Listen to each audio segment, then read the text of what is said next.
जी, आज हम डिस्कस करने जा रहे थे। जो रिमेनिंग पोर्शन था हमारा, how to select a research topic में goals of literature review. Goals of literature review में हमें क्या क्या गोल्स होते हैं हमारे, जब हम लिटरेचर रिव्यू कर रहे होते हैं।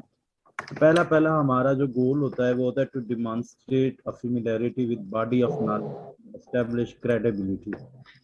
हम ये देखते हैं कि क्या जिस टॉपिक पे हम रिसर्च करने जा रहे हैं उसके बारे में हमारी अंडरस्टैंडिंग डेवलप हो जाए, और हमें थोड़ा सा कॉन्फिडेंस भी आ जाए कि हमें उसके बैकग्राउंड में क्या चीज़ें चल रही हैं उस रिसर्च के, और जो हम टॉपिक सर्च आउट करने जा रहे हैं उसमें ऐसा कोई मतलब हम रेप्लिकेट नहीं कर रहे हैं, हम किसी न किसी गैप्स को फिल कर रहे हैं। और दूसरा होता है to know the path of prior research and how a grant project is linked to it. तो हमें ये बताना होता है कि जैसे मैं आपको बता रहा था कि हम लिमिटेशन पे बात करते हैं, तो हम हमारी रिसर्च किस तरह प्रीवियस से लिंक्ड कर रही है। तो ये हमारा नेक्स्ट जो लिटरेचर रिव्यू हम कर रहे होते हैं, नेक्स्ट हमारा जो टारगेट होता है वो ये होता है। एक्चुअली हमारे यहाँ ये मसला है कि हम जब लिटरेचर रिव्यू कर रहे होते हैं हम एब्स्ट्रैक्ट कॉपी करते हैं, पेस्ट करते हैं, मतलब जब हम लिटरेचर रिव्यू का चैप्टर लिख रहे होते हैं। लेकिन इसमें हमारे पास मल्टीपल चीज़ें हैं जिसमें हम मतलब लिखने का तरीका वो मैं आप लोगों के साथ डिस्कस करूंगा। अभी जस्ट आप literature review for finalising your topic की तरफ आ रहे हैं।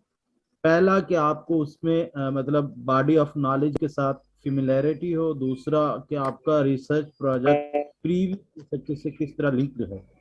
और तीसरा है to integrate and summarise what is known in an area, कि मतलब आप इस बात को इंटीग्रेट कर सकें कि आप प्रीवियस रिसर्चेस में क्या अभी तक किया जा चुका है, एंड आपकी रिसर्च मतलब किस तरह प्रीवियस रिसर्च से डिफरेंट है। अगर आप मेरा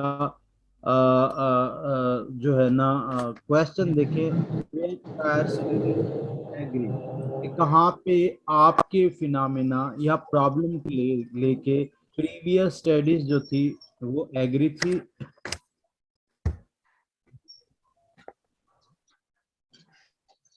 ओके, F5 मेरे ख्याल में F5 का किसी ने कहा है, लेकिन यहाँ पे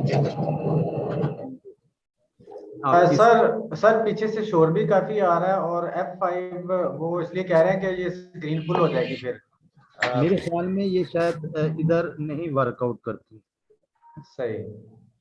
जो है ना जूम पे आपकी स्लाइड यही रहती है, मैं फिर भी कोशिश करता हूँ।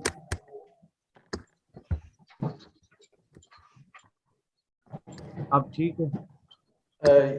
ज्यादा जूम हो गया सर थोड़ा सा। अब ठीक है सर।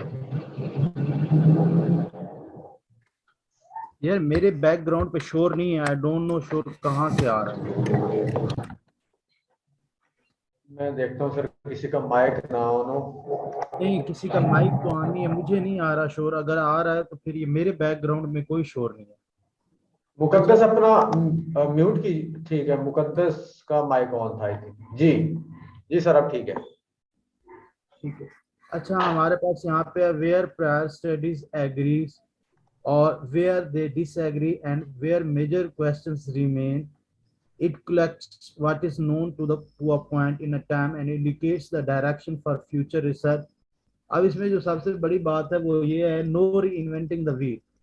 मतलब आप व्हील अगर इन्वेंट हो गया है तो आपकी रिसर्च उस व्हील को किसी न्यू अंदाज में उसमें कोई इनोवेशन लाए, वही सेम मतलब इन्वेंशन ना हो। नो री इन्वेंटिंग द व्हील, मतलब ये बेस्ट इसको डिस्क्राइब कर रही है। दूसरा है to learn from others and stimulate new ideas. तो आप यही लिटरेचर रिव्यू से हम दूसरों से लर्न कर रहे होते हैं। दूसरा, हम एक्सपर्ट के साथ डिस्कस कर सकते हैं। एक्सपर्ट किसी भी आप किसी भी पर्सपेक्टिव पे जाए, हमारे पाकिस्तान में तो दरअसल ऐसा नहीं है, और आप सारे थीसिस स्टूडेंट है मोर और लेस। तो आप अगर सुपरवाइजर के अलावा किसी के साथ डिस्कस करें तो सुपरवाइजर की मतलब विद ड्यू रिस्पेक्ट ये बड़ा रिकॉर्ड हो रहा है, तो बाकी मामला आप समझ लेते हैं। लेकिन यहाँ पे ये होता है कि आप जब अपना टॉपिक फाइनल कर रहे हो तो आप दो लोगों के साथ लाजिम अपनी रिसर्च को डिस्कस करते हैं। पहला वो जिसके साथ आपका आइडिया, जो मतलब आपके आइडिया के मतलब आप किसी भी चीज पे किसी भी बात तो दो रिव्यू आते हैं, एक अगेंस्ट होते हैं एक हक में होते हैं। तो आपको उन दोनों के साथ मतलब डिस्कस करना चाहिए। लास्ट वाला पॉइंट है, ये बात जो है ना जरा थ्योरेटिकल फ्रेमवर्क में आपको हेल्प आउट करता है। तो आप प्रीवियस थेरीज जो है ना वो देखते हैं, इसको अगर आप थोड़ा सा टाइम लेके जरा गौर से सुन लें, ये पॉइंट सबसे ज्यादा अहम है। मैं वैसे आगे भी एक जगह क्लियर करूंगा। एक हमारे पास थ्योरेटिकल पर्सपेक्टिव होता है, एक थ्योरेटिकल फ्रेमवर्क होता है, जिसे कंसेप्चुअल फ्रेमवर्क भी कुछ यूनिवर्सिटी जिसे डिफरेंट नेम से जो है ना वो करती हैं, डिफरेंट नेम से इसका जो है ना किया जाता है।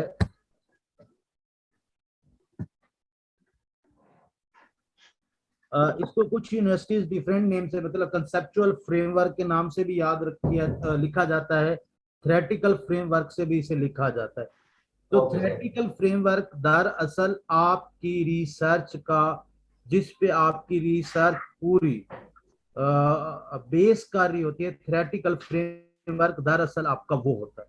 और थ्योरेटिकल पर्सपेक्टिव आपके किसी एक फिनोमिना को, किसी एक वेरिएबल को डिस्क्राइब करने के लिए, किसी एक वेरिएबल की कंसेप्चुअल क्लैरिटी के लिए जो आप एक थ्योरी या डिफरेंट थ्योरीज यूज करते हैं, तो वो आपका थ्योरेटिकल पर्सपेक्टिव होता है।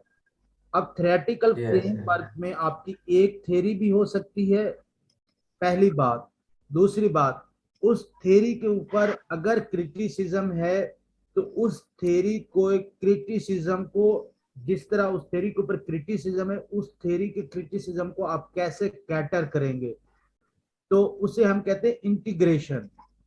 या आप डिफरेंट दो मुख्तलिफ थ्योरीज को अगर आपको लगता है कि मिला के आप एक का क्रिटिसिज्म दूसरी थ्योरी इनकारपोरेट कर रही है, तो आप दोनों थ्योरीज को कंबाइन करके उनको मतलब लिटरेचर की बेस पे कंबाइन करके अपने टॉपिक को सपोर्ट करके आप काम कर सकते हैं। यहाँ पे मुझे एक बात क्लियर करनी है, वो ये है कि दरअसल हमारा इशू ये है कि हम टॉपिक पहले फाइनल करते हैं, थ्योरीज बाद में ढूंढते हैं।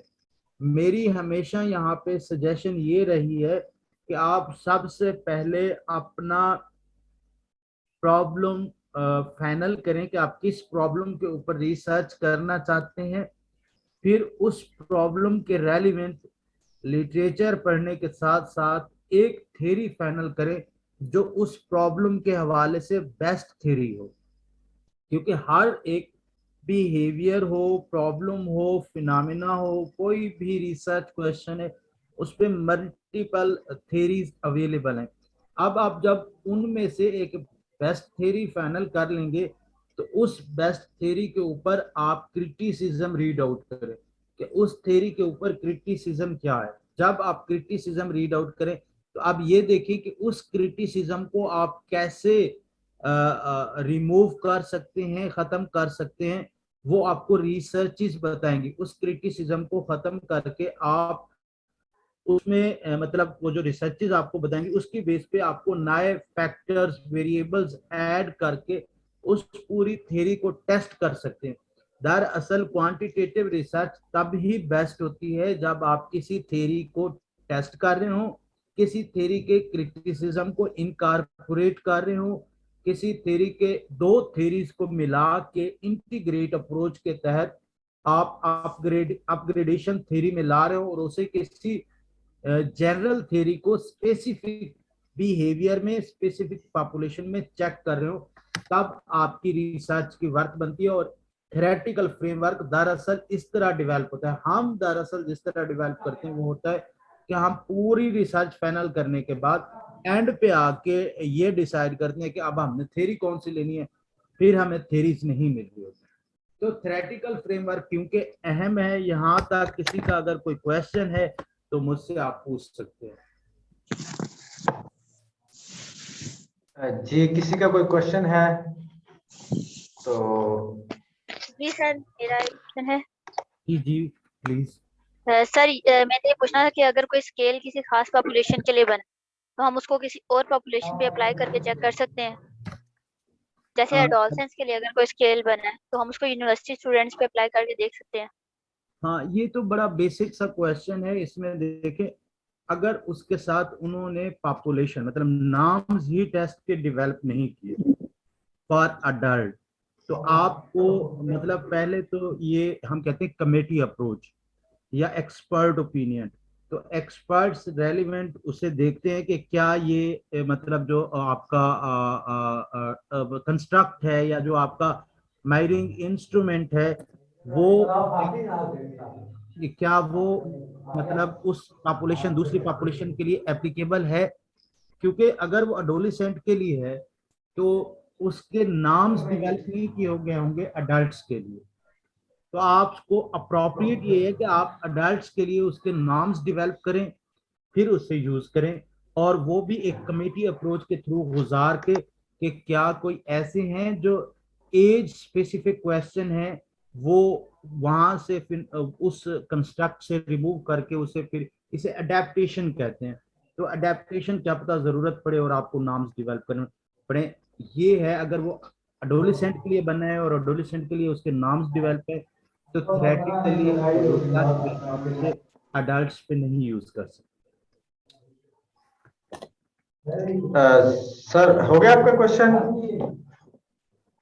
जी जी सर, मेरे भी सर दो क्वेश्चन थे। एक तो सर ये कि सर आवाज आ रही है मेरी? जी आ रही है। सर एक तो ये था कि हम थ्योरी को क्या कंसीडर कर रहे होते हैं। थ्योरी तो एक तो ये है कि कुछ थ्योरीज बनी हुई है, जैसे आप कह सकते हैं कि फ्रॉइड की थ्योरी है, इसी तरह और भी बहुत सारी थ्योरीज हैं। सॉरी वो सॉरी, थ्योरी के दोबारा रिपीट करेंगे अपना क्वेश्चन। मैं सर थ्योरी के बारे में क्लियर करना चाह रहा हूँ कि थ्योरी से क्या मतलब है कि जो पहले से चीजें डेवलप हुई है किसी फिनोमिना को लेके या किसी वेरिएबल को लेके, पहले से जो थ्योरीज डेवलप हुई है, जैसे फ्राइड की थ्योरी हो गई है, कार्ल जॉन्ग की थ्योरी, कोई भी थ्योरी हो सकती है, हम वो कंसीडर करते हैं, या अपनी तरफ से कोई लॉजिकल बेसिस पे कुछ दलाइल हम दे रहे होते हैं किसी वेरिएबल को या टॉपिक को? नहीं, हाँ बिल्कुल। फॉर एग्जांपल जो बर्थ ऑर्डर के ऊपर एक थ्योरी है। Yes sir. एक मिसाल दे रहा हूँ, वो मोस्टली इसलिए मिसाल दे रहा हूँ कि आप सबको उस पर रिसर्चेस हो चुकी है, वैसे मैं बता रहा हूँ। अब आप देखना चाह रहे हैं कि यार मैं इस थ्योरी को टेस्ट करना चाह रहा हूँ कि क्या बर्थ ऑर्डर ऐसे मतलब यूटिलाइज हो सकता है, तो वो आप थ्योरेटिकली ग्राउंडेड टॉपिक के ऊपर रिसर्च करेंगे। अब इसकी मैं एक और एग्जांपल देता हूँ, मैं आगे भी दी हुई है।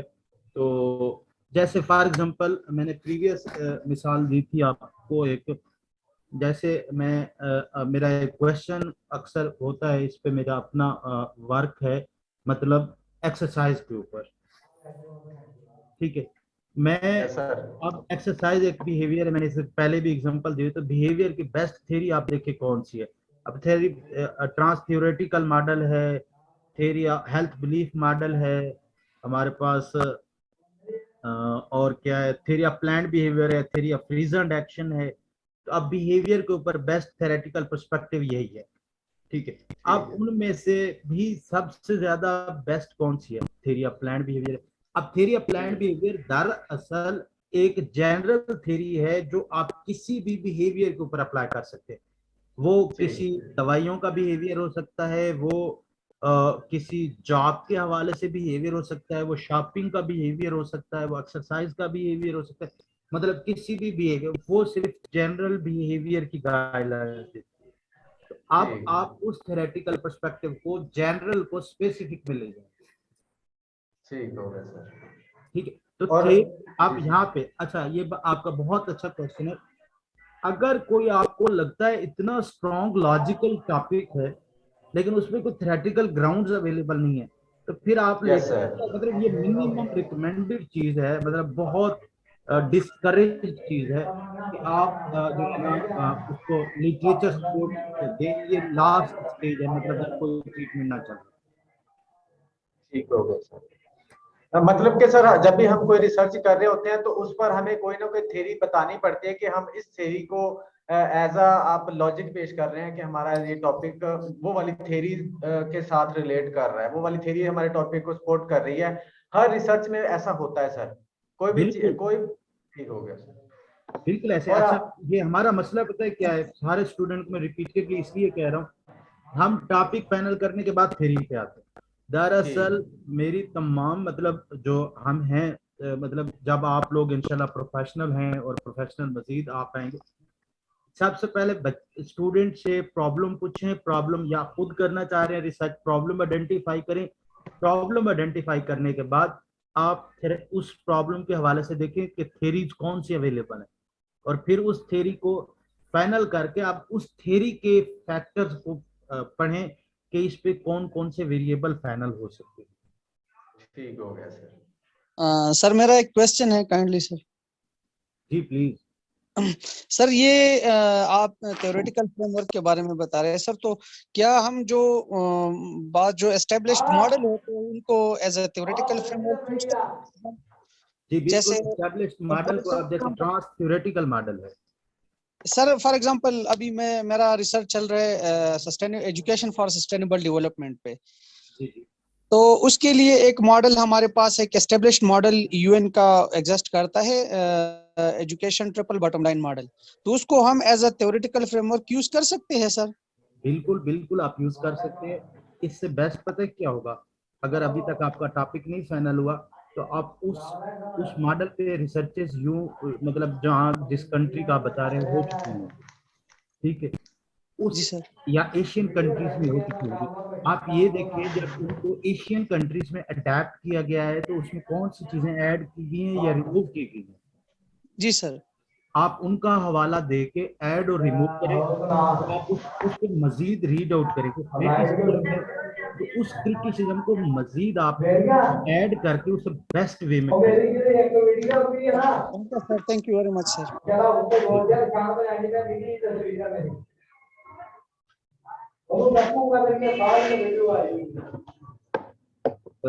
चैट के अंदर किसी का मैसेज है, सर बहुत शोर आ रहा है। यार मेरी तरफ शोर नहीं है, बैकग्राउंड में बिल्कुल भी शोर नहीं है। मुझे नहीं समझ आ रही कि शोर क्यों आ रहा है। क्या लतीफ शोर आ रहा है?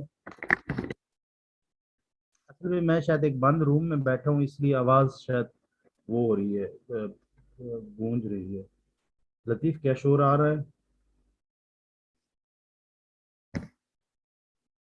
लतीफ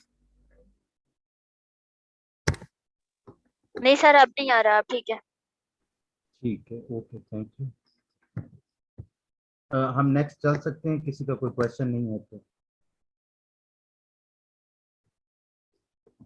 नहीं है, ठीक है नेक्स्ट।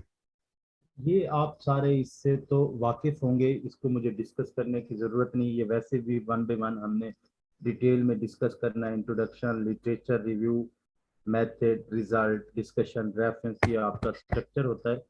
तो दरअसल हम मतलब ये होम्योपैथिक तरीका है जिससे हम अपने टॉपिक मतलब सिलेक्ट करते हैं। जो बेस्ट तरीका है वो थ्योरेटिकल बेस्ड टॉपिक है, जो मतलब आपको मैंने इससे पहले डिस्कस किया है। तो अगर फिर भी इसके अलावा जो हमारे यहाँ कॉमन प्रैक्टिस है उसमें मतलब अगर आप देखें कि जर्नल टॉपिक एरिया सबसे पहले हम सिलेक्ट करते हैं। जैसे अभी किसी ने एजुकेशन बताया, एजुकेशन उन्होंने सिलेक्ट किया, एजुकेशन में वो मॉडल टेस्ट करना चाह रहे हैं, तो फिर आप उसकी स्पेसिफिक डिस्क्रिप्शन देते हैं कि जैसे अगर मैं वेमेन की बात करूं तो वेमेन में वर्किंग वेमेन या हाउस कीपिंग जो वेमेन हैं वो चलेंगी।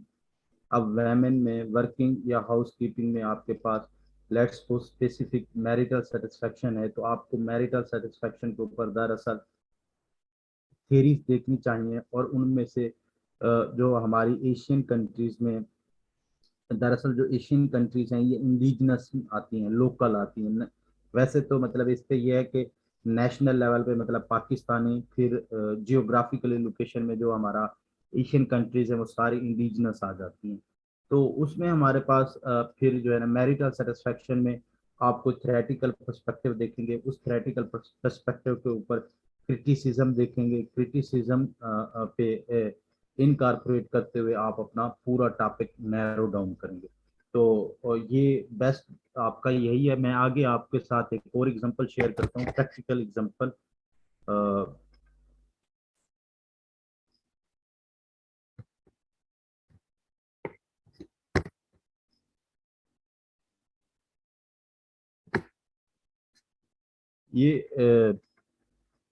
ये देखें, एक थ्योरी है, उसके ऊपर टॉपिक पूरा का पूरा बनाया गया है।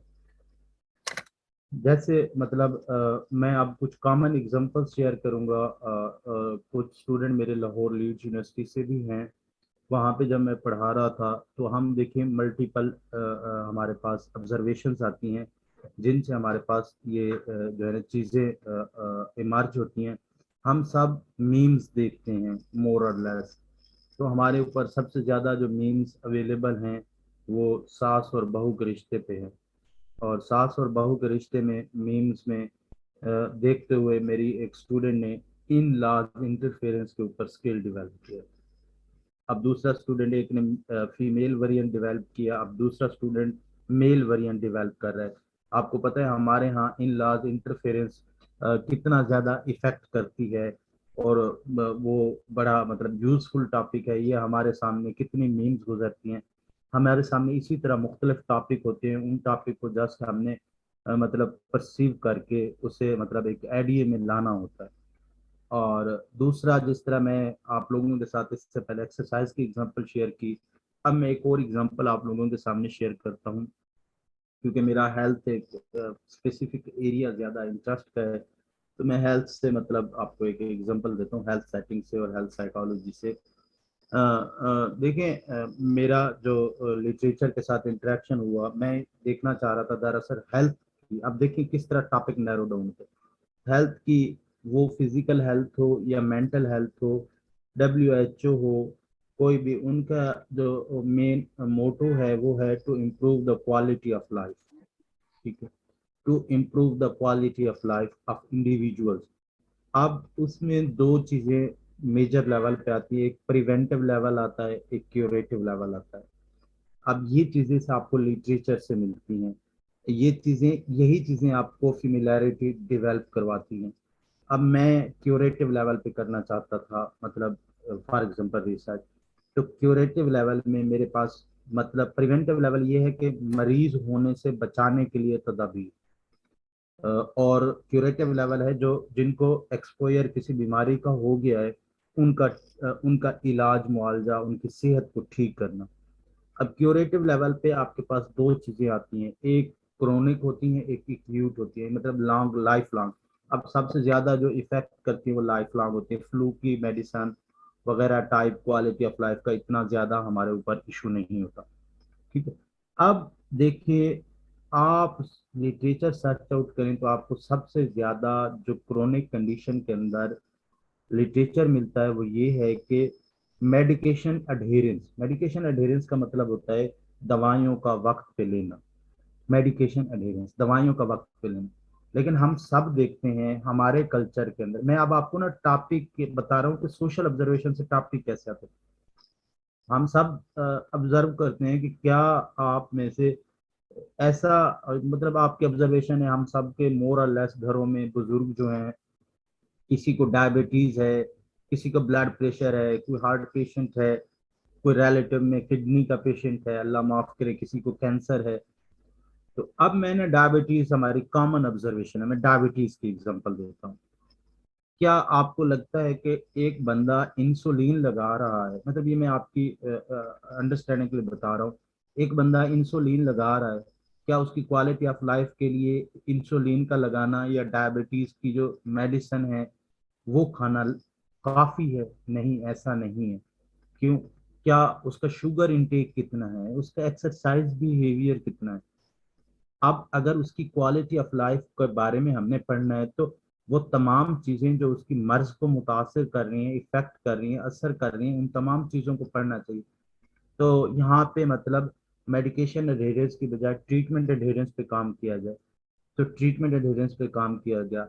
अब ट्रीटमेंट एडहेयर करना, वो दवाइयों का खाना हो, इंसुलिन का लगाना हो, वर्जिश पे जाना हो, या अपने अपनी डाइट को रिस्ट्रिक्ट करना हो, बिहेवियर्स हैं।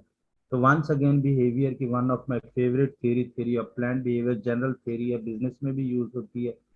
तो इस थ्योरी के अंदर 3 कंपोनेंट है, attitude, subjective norms, perceived behavioural control. तो ये कंपोनेंट मिल के इंटेंशंस बनाते हैं, इंटेंशंस बिहेवियर में कन्वर्ट होती है। तो ये देखें आपका सोशल ऑब्जर्वेशन से किस तरह आपके टॉपिक होते हैं। अब एक और मैं एग्जांपल आपको देता हूँ आपकी सोशल ऑब्जर्वेशन से, यहीं से टॉपिक आपने बनाने हैं अगर जिन्होंने नहीं बनाए। आप देखें जब 2013-14 का दौर था, जिस तरह अभी हमारी पॉलिटिकल अनस्टेबिलिटी है, उसी उन दिनों में भी हमारी पॉलिटिकल स्टेबिलिटी इतना नहीं थी। जब एक पार्टी ने धरना दिया हुआ था और उसके जो मतलब सपोर्टर थे वो ये सोचते थे कि आज जो इक़्तिदार में पार्टी है वो रिजाइन कर देगी, और जिन्होंने धरना जो मतलब इक़्तिदार वालों को सपोर्ट कर रहे थे वो ये सोचते थे आज जिस पार्टी ने धरना दिया हुआ है वो छोड़ देगी। हम सब मोर और लेस कहीं ना कहीं गांव से हमारा ताल्लुक है, तो गांव के अंदर फैसिलिटी न्यूज़ कितना नहीं थी उन दिनों में, और लोगों के पास स्मार्टफोन भी इतना नहीं थे। तो सम टाइम लोगों ने मतलब जो जहाँ पे उन्हें न्यूज़ की फैसिलिटी थी वहाँ पे रुक जाते थे रातों को कि आज इक़्तिदार वाली पार्टी जो है ना रिजाइन दे देगी। अब यहाँ पे इस फिनोमेना को मैंने देखा तो मुझे पता चला कि यार ये तो मतलब नॉर्मेलिटी नहीं है, ये तो नॉर्मल बिहेवियर नहीं है। मतलब उनकी एबनॉर्मेलिटी क्या होती है कि जब आपकी सोशल रूटीन डिस्टर्ब हो रही है, मतलब जो घर छोड़ के शहर में, मतलब जो बहुत ज्यादा गांव से बिलोंग करते हैं, जिनके पास एक्सेस नहीं है इंटरनेट की, ये तब के फिनोमेना की मैं बात कर रहा हूँ। तो उस पे न्यूज़ हैबिचुएशन पे मैंने काम करना शुरू किया। तो ये इस तरह की चीजें मैं आप लोगों के साथ इसलिए डिस्कस कर रहा हूँ कि टॉपिक कहीं आसमान से नहीं उतरते, टॉपिक हमारे गिरदो नवा में होते हैं, जस्ट हमें उन्हें ऑब्जर्व करना होता है। यहाँ तक किसी का क्वेश्चन है? ठीक, नहीं तो हम आगे चलते हैं। जी किसी का क्वेश्चन है तो हैंड रेज कर लिया करें, मैं जी सर। पॉइंट आउट कर दिया करूंगा। जी जी जी सर सर अगर हम कोई टॉपिक सेलेक्ट करते हैं उसे हमें स्केल नहीं मिलता तो साथ हमें स्केल खुद डेवलप करना पड़ेगा। एग्जैक्टली आपको स्केल खुद डेवलप करना पड़ता है। ये सबसे अच्छा होता है कि आपके इंडिजिनस टूल हों, और आप मतलब अगर अवेलेबल नहीं है, आप इनोवेटिव टॉपिक पे काम कर रही हैं, तो आपको स्केल डेवलप करें। और मतलब मुझे नहीं पता आप किस यूनिवर्सिटी से बिलोंग करती हैं, मतलब अगर सर आपकी इस्लामिक यूनिवर्सिटी। इस्लामिक यूनिवर्सिटी, आप डॉक्टरेट की स्टूडेंट है ना? जी नहीं डॉक्टरेट की नहीं, एमएस की। एमएस की। अच्छा, तो मतलब अब हमारी डिग्री भी हमारी चीज़ों पे डिटरमिन करती है, मैं इसलिए पूछ रहा हूँ। तो मतलब आप स्किल डेवलप करें, और उस मतलब अगर आपको वैसे अलाउ नहीं करेंगे वो मतलब स्किल डेवलपमेंट एक लेंथी प्रोसेस है, आप उसमें उसमें मतलब ईएफए सीएफए करके उसे वैलिडेट करें। मुझे नहीं पता आप किस फिनोमेना पे कोई और नाम्स और स्टैंडर्डाइजेशन हो सकती है, तो वो भी डेवलप करके आप करें। साथ कोई मॉडल टेस्ट करना चाहती है वो करें, नहीं तो वो आप अपने डॉक्टरेट के लिए रखें। नेक्स्ट डॉक्टरेट में कोई एक मॉडल उस के रेलिवेंट किसी थ्योरी पे बेस करके टेस्ट करें, वो आप चाहे यहीं पे करें या किसी फॉरेन कंट्रीज में जाके करें। ओके। Good luck. किसी का क्वेश्चन है? और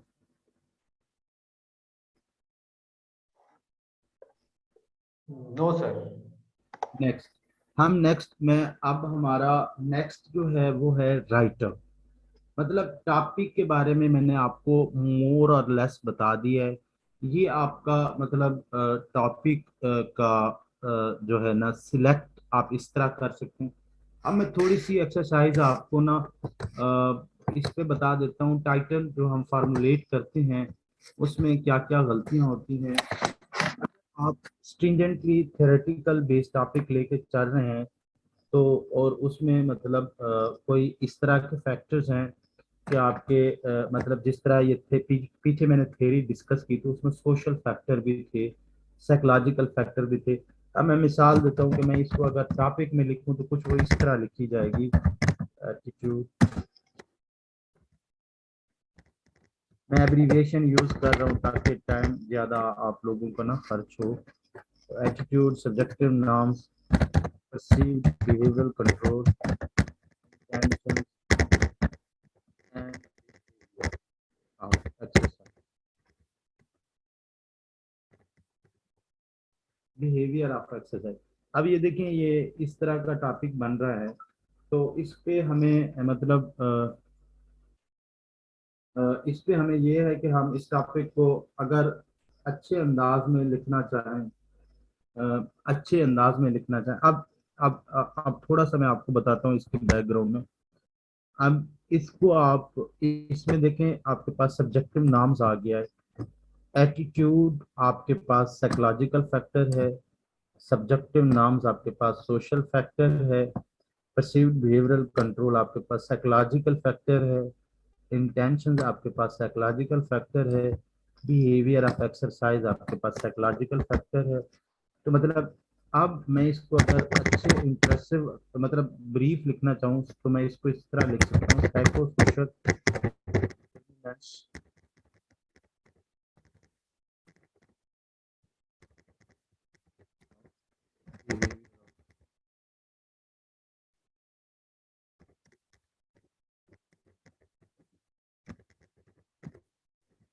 अगर आप आगे पॉपुलेशन देना चाहें तो आप दे सकते हैं, वरना आप ये देखिए, अगर आप एडल्ट हैं तो एडोलेसेंट पे कर रहे हैं तो आप दे दें, वरना ये देखें। अब इसमें हमें मतलब psycho social determinants of behaviour of exercise, तो ये एक टॉपिक है। अब फॉर एग्जांपल ये टॉपिक यही सेम है, लेकिन मुझे पता चला है कि यार इस टॉपिक के ऊपर जो रिसर्चेज हुई हैं उनमें ये है कि एटीट्यूड, सब्जेक्टिव नॉर्म्स और परसीव्ड बिहेवियरल कंट्रोल के होने के बाद भी लोग प्लानिंग कर लेते हैं लेकिन एक्सरसाइज नहीं करते। तो इसका मतलब है कि ये थ्योरी सही तरीके से नहीं बता रही।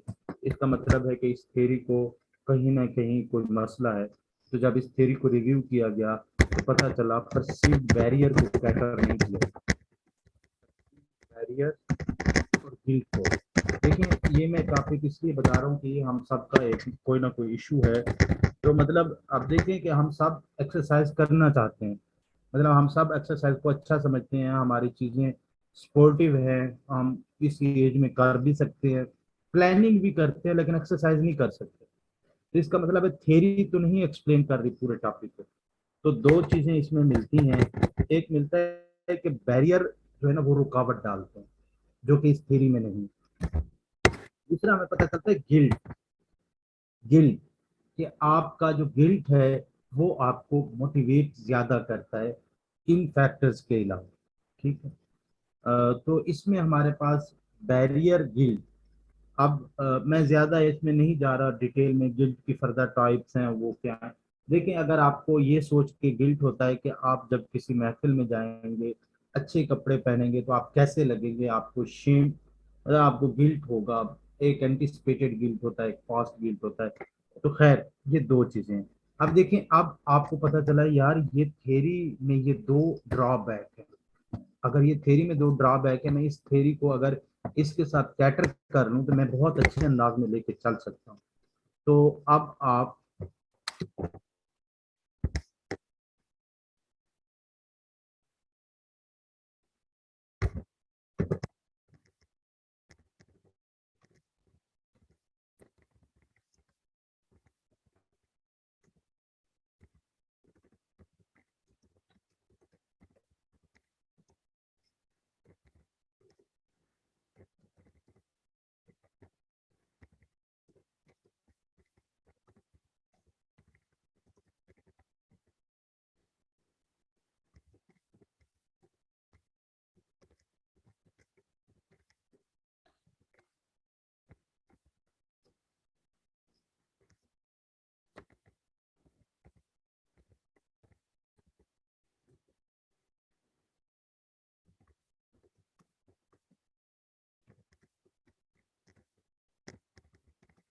आप इसको इस तरह मतलब अगर आप कोई एक्सटेंशन कर रहे हैं तो आप इस तरह कर सकते हैं। अब फॉर एग्जांपल अगर दो थ्योरीज को आप इंटीग्रेट कर रहे हैं तो आप एक्सटेंशन की बजाय इंटीग्रेशन। तो यहाँ मतलब वैसे जो हम सिंपल लिखते हैं, मतलब जो हमारे यहाँ रिसर्चेज होती हैं वो ये हैं कि आपका एक थीसिस का टाइटल होता है, एक जो है ना आपका आर्टिकल का टाइटल होता है। वैसे ये यूनिवर्सिटी टू यूनिवर्सिटी वेरी करता है, लेकिन आपका जो रिसर्चर रिकमेंड करते हैं वो ये करते हैं कि जो थीसिस का टॉपिक है वो सिंपली स्टेटेड हो, कोई उसमें मतलब इस तरह की आई कैचिंग एलिमेंट ना भी हो तो कोई मसला नहीं, क्योंकि वो आपकी एकेडमिकल रिसर्च है। और अगर आपका आर्टिकल का टॉपिक है तो उसको आप डिफरेंट अंदाज में लिख सकते हैं। तो आप जो पाकिस्तान में रिसर्चेज मतलब रिकमेंडेड है, सॉरी, जो हमारे पास रिकमेंडेड रिसर्चेज का टाइटल है वो है आईवी, मीडिएटर, मॉडरेटर, मॉडरेटर,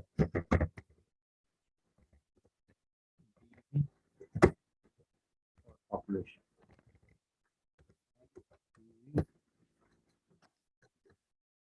आगे आप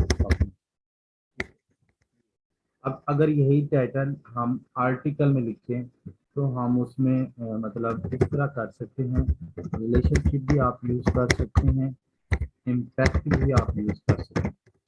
इफेक्ट नहीं यूज कर सकते अगर आपके एक्सपेरिमेंटल रिसर्च नहीं है, आपकी इंटरवेंशन बेस्ड स्टडीज में यूज होता है।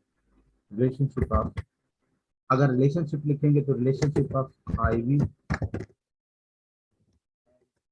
अगर एक आईवी और बीवी है, और अगर आपका एक मीडिएटर है तो मीडिएटिंग आप मेंशन कर देंगे, मीडिएटिंग और रोल ऑफ एंड अगर आपका एक से ज्यादा मतलब मीडिएटर भी है मॉडरेटर भी है, मतलब आपकी स्टडी के अंदर मीडिएटर भी है मॉडरेटर भी है, तो फिर आप ना मीडिएटर लिखेंगे ना मॉडरेटर लिखेंगे, फिर आप लिखेंगे role of mediator and moderator, मतलब नेम लिखने में ये जो मैं थोड़े से हाईलाइट कर देता हूँ, ये मीडिएटर और मॉडरेटर के नेम लिखने।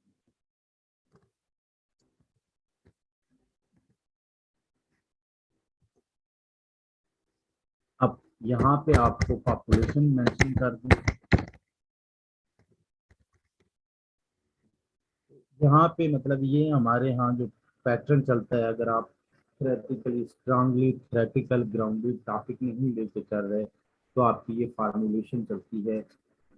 ये आपकी आर्टिकल के लिए रिकमेंडेड है, लेकिन कुछ यूनिवर्सिटीज, ये मैं रेड कर देता हूँ, रेड वाला पोर्शन आपके आर्टिकल के लिए रिकमेंडेड है, और ये वाला पोर्शन आपके पास थीसिस के लिए रिकमेंडेड है। लेकिन हमारे यहाँ थीसिस में भी कोई हार्ड एंड फास्ट रूल नहीं है, तो ये वाला टॉपिक लिखवा देते हैं। तो यहाँ पे अगर आपको कोई कंफ्यूजन है तो आप सॉरी, यहाँ पे अगर किसी को ये आया है कि स्पीक लाउडली, तो यहाँ पे किसी को कोई क्वेश्चन है तो काइंडली मुझसे कर सकते हैं, फिर हम आगे चलें।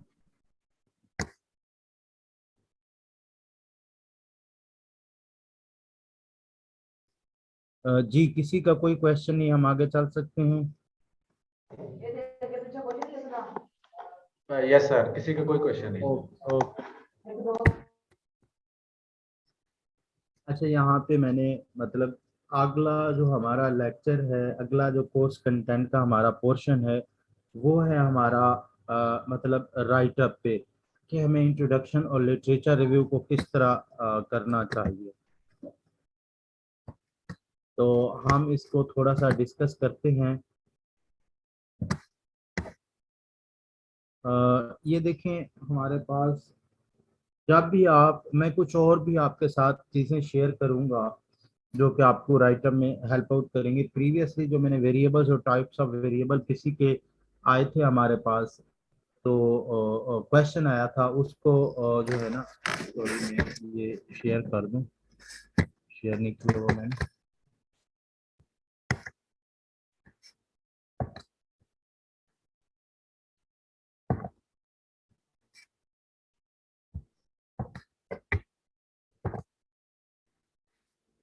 तो हाँ, जो लास्ट हमारे पास क्वेश्चन आया था उसके हवाले से हमने डिस्कस किया था वो पोर्शन जो मीडिएटर और मॉडरेटर का था वो कंटेंट मैंने भेज दिया है, उस पर कोई क्वेश्चन होगा वो हम नेक्स्ट नेक्स्ट क्लास में एड्रेस करेंगे।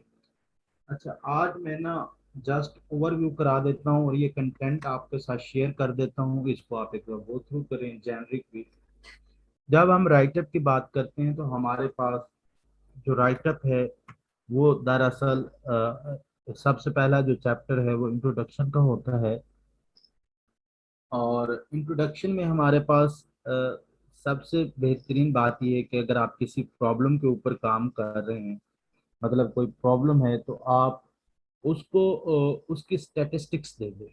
मतलब किसी डिसऑर्डर पे काम कर रहे हैं, किसी स्टैटिस्टिक्स मतलब उसकी प्रेवलेंस आप दे दें, मतलब उसकी कितना मतलब वो हमारी सोसाइटी का बड़ा प्रॉब्लम है उससे पता चलता है। इंट्रोडक्शन में दरअसल एक, जिस तरह ये मैं अभी आपके सामने शो कर रहा हूँ, मैं अभी पढ़ूंगा नहीं, आपको एक स्ट्रक्चर बताता हूँ। ये 1 से 1.5 पेज होता है दरअसल।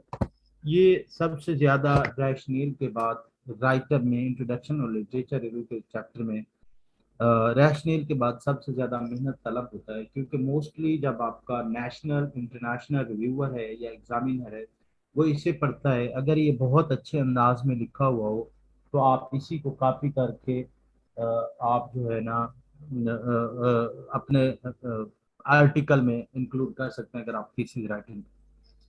तो इसका सबसे जो मतलब मैं इसका एक जर्नल आपको बता देता हूँ।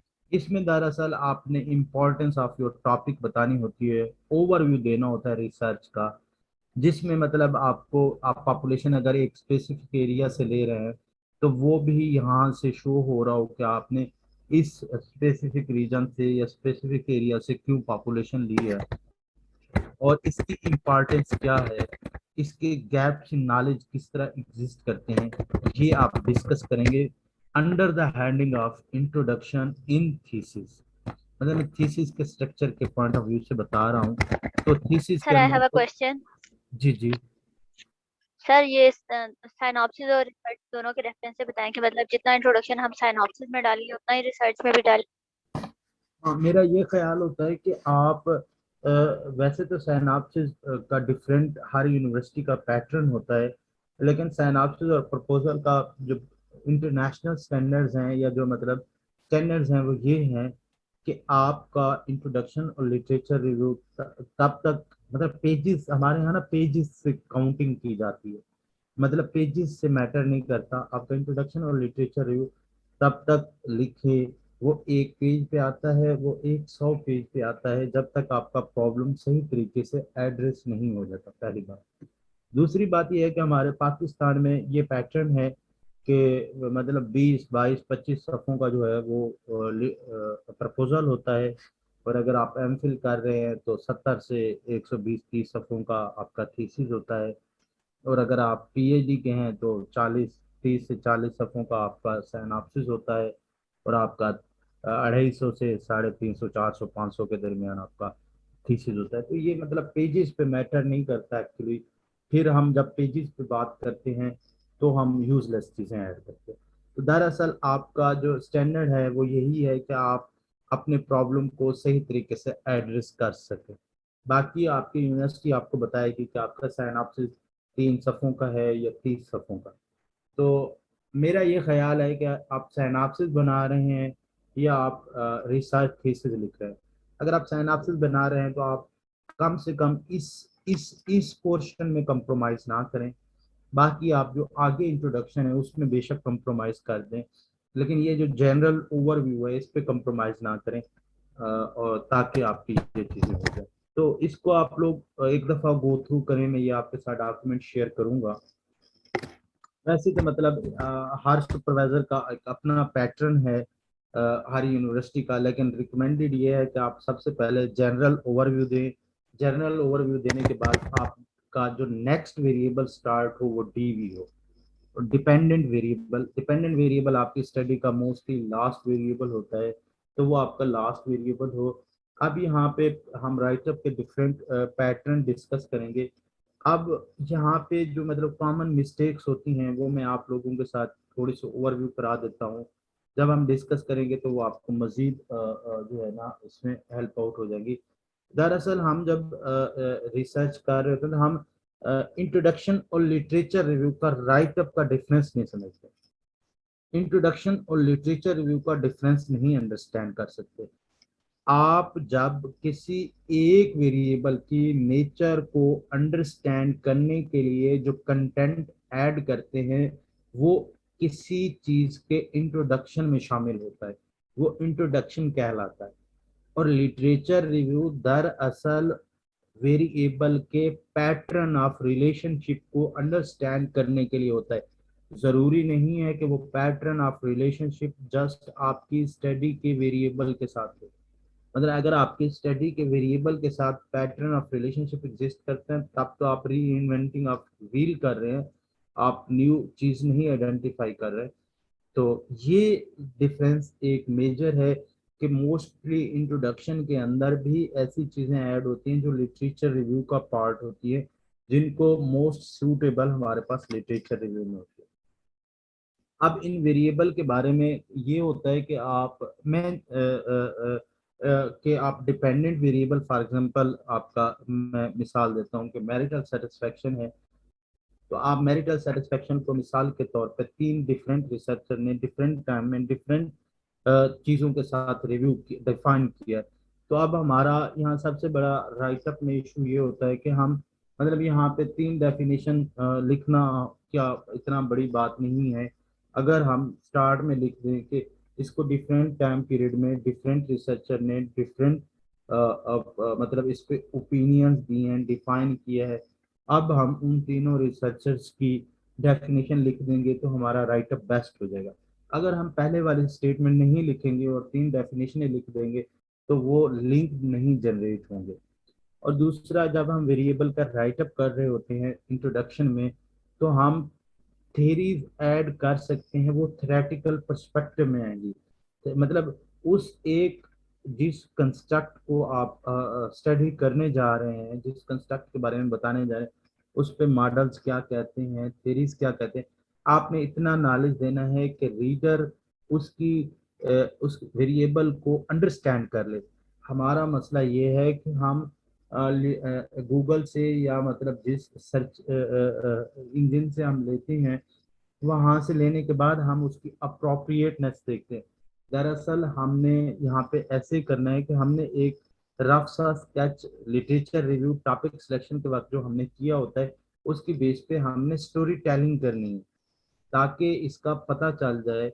और उसमें आप मॉडल्स दे सकते हैं, थेरीज दे सकते हैं, individual theories to understand your single variable. वो थेरेटिकल आपके पर्सपेक्टिव आएंगे, थेरेटिकल या कंसेप्चुअल फ्रेमवर्क नहीं आएंगे।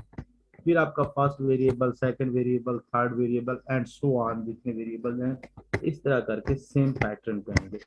और नेक्स्ट क्लास में ये मेथड मैं आप लोगों के साथ शेयर कर दूंगा लिटरेचर रिव्यू का भी, इसे भी आप गो थ्रू करें और अपने रिसर्चेज में इसे ज़रूर इनकॉर्पोरेट करें किसी राइटअप में। दरअसल हम अभी तक ये देखें, इसमें आप देखेंगे तो आपके पास अंदाजा हो जाएगा कि मतलब आप देखें बहुत सी ऐसी चीजें होती है जो हम कर रहे होते हैं लेकिन हम उसको लिख नहीं पाते। मतलब बहुत सी ऐसी साइट्स हैं, साइंस डायरेक्ट है, पबमेड है, ये सारी चीजें, आप गूगल स्कॉलर है, गूगल है, आप इन सब से मतलब डेटा ले रहे होते हैं। लेकिन अगर आप जिन साइट से डेटा ले रहे हैं उन साइट्स को मेंशन कर दें कि आपने कौन कौन सी साइट कंसल्ट की थी for your data literature review के भी ओवरव्यू के पैराग्राफ में, तो वो ज्यादा आई कैचिंग लगता है रिगार्डलेस कि आप लिख दें कि जो आपका करंट स्टडी का टॉपिक था उस पर जो लिटरेचर रिव्यू मिला वो नीचे मेंशन। इसकी बजाय अगर आप ये एक दफा आप इसे पढ़ेंगे तो आपको होप सो ये अंडरस्टैंड हो जाएगा। और नेक्स्ट क्लास में हम इसे मजीद डिस्कस करेंगे और हम लिटरेचर रिव्यू में और बहुत से कंपोनेंट हैं जिनके बारे में हम मजीद इस पे लिटरेचर रिव्यू के ऊपर डिस्कशन करेंगे। और नेक्स्ट हम इस पे रैशनल और सिग्निफिकेंस ऑफ स्टडी पे भी डिस्कस करेंगे। तो अगर टाइम बचा तो फिर हम हाइपोथेसिस की तरफ नेक्स्ट क्लास में आएंगे। अभी तक के लिए हमारा यही टॉपिक है, इसमें कोई आपको क्वेश्चन है तो आप डिस्कस कर सकते हैं।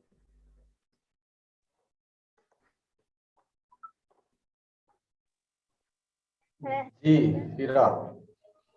जी सर, मतलब के थ्योरेटिकल जैसे अगर हमारी स्टडी 3 वेरिएबल है, तो कोई अगर हम थ्योरी देते हैं उसमें से 2 वेरिएबल एक्सप्लेन है, तो वो भी हम यूज कर सकते हैं ना? मतलब हाँ। हमारी थ्योरी तीनों वेरिएबल से रिलेटेड जरूरी तो नहीं है। नहीं, आप एक वेरिएबल इंक्लूड या exclude on the basis of strong reason पे करेंगे। फॉर एग्जांपल और आप बाकी कोई रीजन देंगे कि प्रीवियसली जब इस तरह के रेलिवेंट टॉपिक के ऊपर इस थ्योरी को यूटिलाइज किया गया, तो ये वाला जो फैक्टर है ये, मतलब फॉर एग्जांपल एक थ्योरी है वो कहती है कि एक्सरसाइज लोग इसलिए नहीं करते कि उन्हें फियर ऑफ इंजरी हो। ठीक है, मैं एक मिसाल दूं।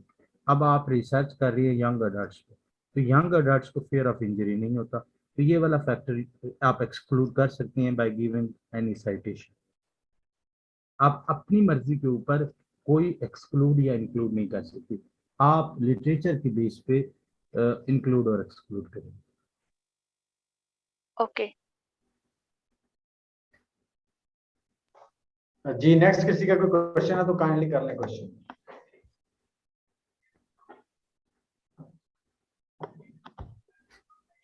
जी मेरे ख्याल में कोई क्वेश्चन नहीं है। Yes sir. अगर कोई है तो आप पूछ सकते हैं। बहुत शुक्रिया आपके टाइम का और एक और क्लास का, और सॉरी फॉर कल के लिए कि मैं इंगेज था। इंशाल्लाह हम उसका कोई जो है ना करेंगे, नेक्स्ट जो वीक्स आएंगे उनमें ये कवर हो जाएगी। नहीं तो कोर्स कंटेंट हमने ख़त्म करना है, उसके लिए हमें 1-2 क्लास एक्स्ट्रा भी लेनी पड़ सकती है, तो हम लेंगे। जी अफशीन मिलेगा रिकॉर्डेड लेक्चर, रिकॉर्डिंग हो रही है, आपको लिंक शेयर कर दिया जाएगा। बहुत शुक्रिया, thank you very much, thank you for your logistics support Latif, and thank you everyone. बहुत शुक्रिया। Thank you so much sir, Allah thank you Hafiz. Sir.